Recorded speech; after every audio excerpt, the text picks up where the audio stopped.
Czas edycji kolekcjonerskich trochę przebrzmiał. Trochę się przejadły gadżety, figurki, beta artbooki, litografie za cenę wysoko przekraczającą ich faktyczną wartość. Nie znaczy, że całkowicie zniknęły z rynku. Póki są chętni ludzie zapłacić ciężki pieniądz za kilka dodatkowych klamotów, dopóty takie wersje będą się pojawiać. Faktem jest, że z roku na rok pudła z kolekcjonerkami są coraz większe, co oczywiście podnosi ich cenę, ale i mocno uszczupla chętnych, no bo gdzie to wszystko składować? Przez lata przewinęło się wiele edycji kolekcjonerskich.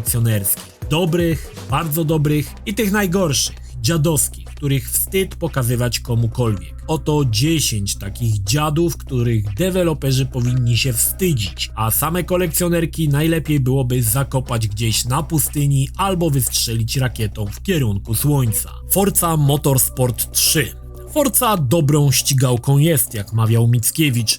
Niestety dobra gra nie idzie w parze z dobrą kolekcjonerką. Tak tutaj twórcy postanowili graczom szastającym hajsiwem na lewo i prawo sprezentować ten szalony pakiet. W edycji kolekcjonerskiej Forcy znajdowała się gra, breloczek do kluczy, który ślicznie będzie wyglądał przy kluczykach do twojego 20-letniego przegnitego Audi czy tam Passata. Takiż breloczek możesz kupić na każdym bazarku za okrągłą sumkę 15 zł polskich, ale możesz się targować. No i był jeszcze pendrive o zawrotnej pojemności 2 GB, na który mogłeś sobie zgrać 2 kiepskiej jakości DivXy.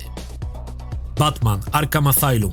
Kurde, szczerze mówiąc, sam chciałem ją kiedyś kupić. Batman Arkham Asylum sroga gra, temu chyba nikt nie zaprzeczy. A do tego kolekcjonerka z batarangiem, no kurde, sztos! Edycja kolekcjonerska Człowieka Nietoperka zawierała grę, płytę z dodatkami, notatnik z Arkham, no i batarang. Jaki to byłby sztos mieć metalowy batarang, nawet jeśli była to replika. Niestety, każdy kto oczami wyobraźni widział siebie rzucającego batarangiem w starą idącą z herbatą, musiał być mocarnie zawiedziony. Batarang okazywał się plastikowym śmieciem upitolonym przez chyba kogoś za karę. Pół biedy, że postarano się o taki srogi detal jak zarysowanie, ale powiedzmy sobie szczerze, za 100 dolców, no kurde, chyba bym oczekiwał czegoś lepszego.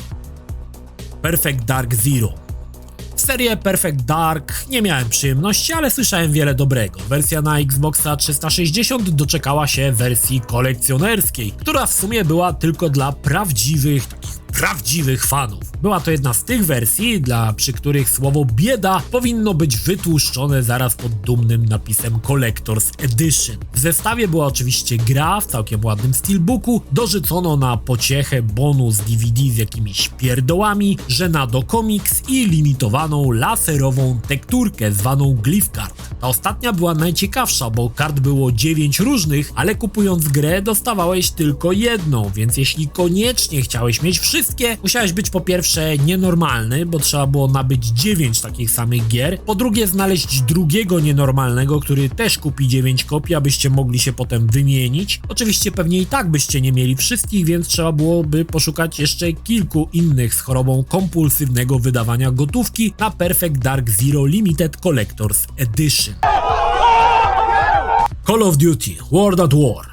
5. część Call of Duty wydana po Modern Warfare, choć była dobrą częścią, widać było, że brakuje jej do Modern Warfare dość sporo. Nie pomógł nawet Kiefer Sutherland, który podkładał głos wojakowi. Niemniej Activision postanowiło przygotować dla dosłownie w przenośni spragnionych graczy edycję kolekcjonerską. Ta była pakowana w metalowe pudło, w środku którego znajdowała się gra i jak głosił opis, metalowa flasza zwana manierką. Nie był to zły pomysł. Nie jeden gracz by chętnie poprawił koordynację, pociągając solidnego łysiora dziadkowego moonshine'a z metalowego gąsiora. Niestety ci, co mieli to w planach, musieli zmienić swoje priorytety. Flasza, owszem, była metalowa, ale nie dało się jej otworzyć. Jeszcze w Polsce, no to bym się nie zdziwił, bo może by to była, nie wiem, akcja walczenia z alkoholizmem, ale na całym świecie flasza była nieotwieralna. Jaki cel był dodania tego metalowego barachła? Nie wiadomo. Amerykańscy naukowcy głowią się nad tym do dziś.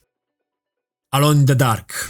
Alone in the Dark to kiepska gra, bardzo kiepska. Ale aby jakoś sprzedać tego gniota growej gawiedzi, postanowiono przygotować edycję kolekcjonerską z prawdziwego zdarzenia. W dość sporym pudle znajdowała się gra, którą należało od razu wyrzucić do kosza, beta wersja artbooka, dzisiaj pięknie się mówi mini artbook, jak dla mnie to jest maxi żenada nazywać to artbookiem. Dalej był soundtrack na płycie, płyta DVD z making of, bo normalnie to byś nie uwierzył, że ktokolwiek nad tym pracował i to jeszcze na trzeźwo, i figurka Edwarda, liczące sobie 14 cm monstrum, które przywodziło na myśl czasy perelowskich bootlegów ze Star Warsów. Oblicze Edwarda nie zdradzało ani grama inteligencji, a świadczyło o niejednej przebytej mutacji czy deformacji. Co ciekawe, niektórzy mieli lepsze malowanie, zależało czy Chińczyk wcześniej mocno zapił w barze, czy nie. No ale jednak zazwyczaj jednak zapił. Stranglehold.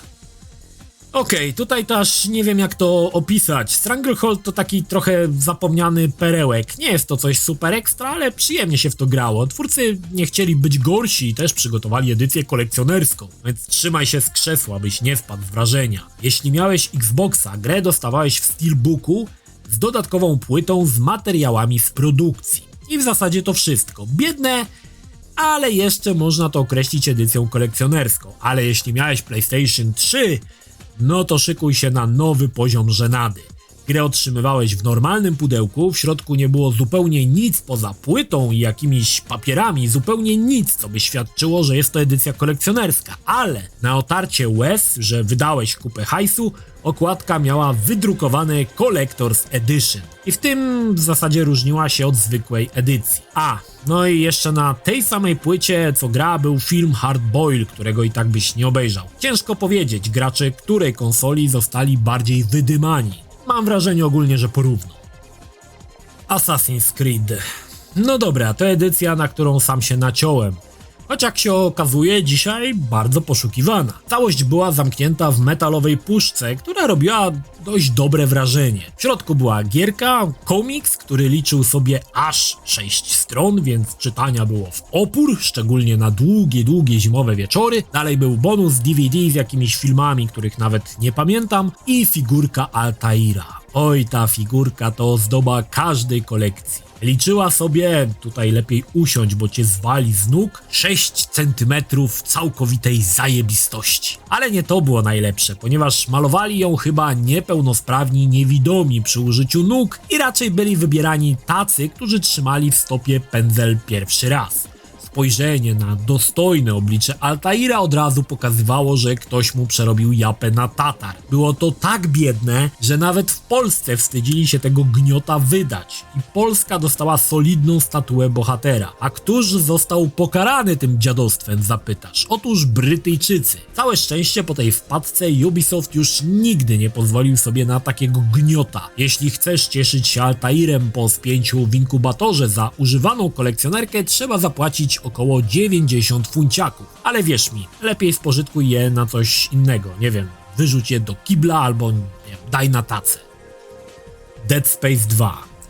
Tutaj były nadzieje, że będzie to coś fajnego, ale okazały się to nadzieje płonne. Kultowe Dead Space 2 zostało wydane w edycji zawierającej grę, soundtrack na CD, litografię, chciałbym tutaj to podkreślić, litografię, i srogą w opór replikę kultowego Plasma Cuttera. Ten ostatni ciekawił. Wiadomo, że by nie kroił, bo jakbyś przypadkiem zapuścił i starą na pół przeciął, to miło by nie było, ale replika samego urządzenia, no kurde, powinno być spoko. Ale spoko nie było, gdy dotarło tylko do ciebie pudełko, w którym był żenujący plastikowy pistolecik, który wielkością pasował jedynie do małych chińskich rączek albo jakiegoś krasnoluda. Wykonany z marnej jakości plastiku, niczym zabawka z kiepskiego Happy Meala albo odpustu. Ale, abyś nie fikał, były tam diody, które zapalały się jak nacisnąłeś spust. Warte każdych pieniędzy. Przysięgam.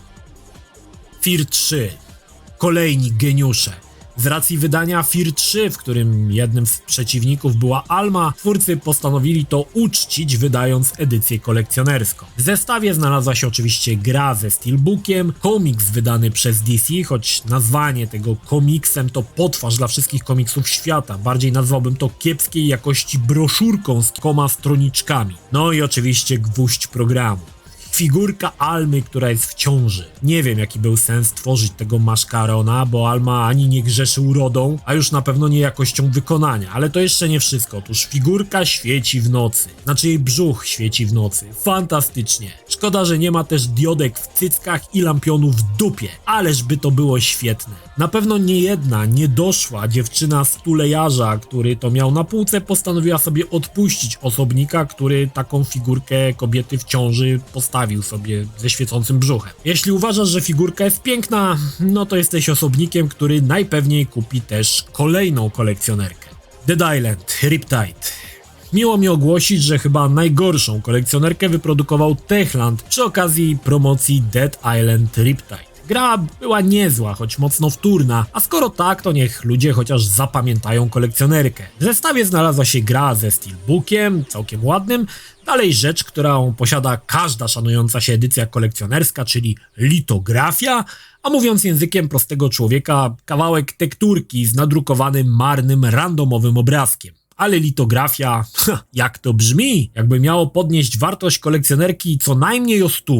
No i najważniejsza część zestawu, tors jakiejś biedaczki w bikini z obgryzionymi rękoma i nogami. No piękna statua, podejrzewam, że trzymanie jej w widocznym miejscu sprowokowałoby niejeden temat do rozmowy. Ciężko powiedzieć, kto wydał zgodę na ten syf, bo nie dość, że statua w opór kiepska, to i jeszcze niezbyt ładnie wykonana. I te cycki. Wymarzona zabawka dla nekrofila. Tęże edycję kolekcjonerską należy zapakować dokładnie, owinąć streczem, otworzyć balkon, wziąć spory zamach i siarczystym kopem posłać ją na najbliższe wysypisko. Wstyd! Tym bardziej, że kosztowało to $120. A czy ty znasz jakieś żenujące kolekcjonerki, których tutaj nie wymieniłem? Podziel się nimi w komentarzu.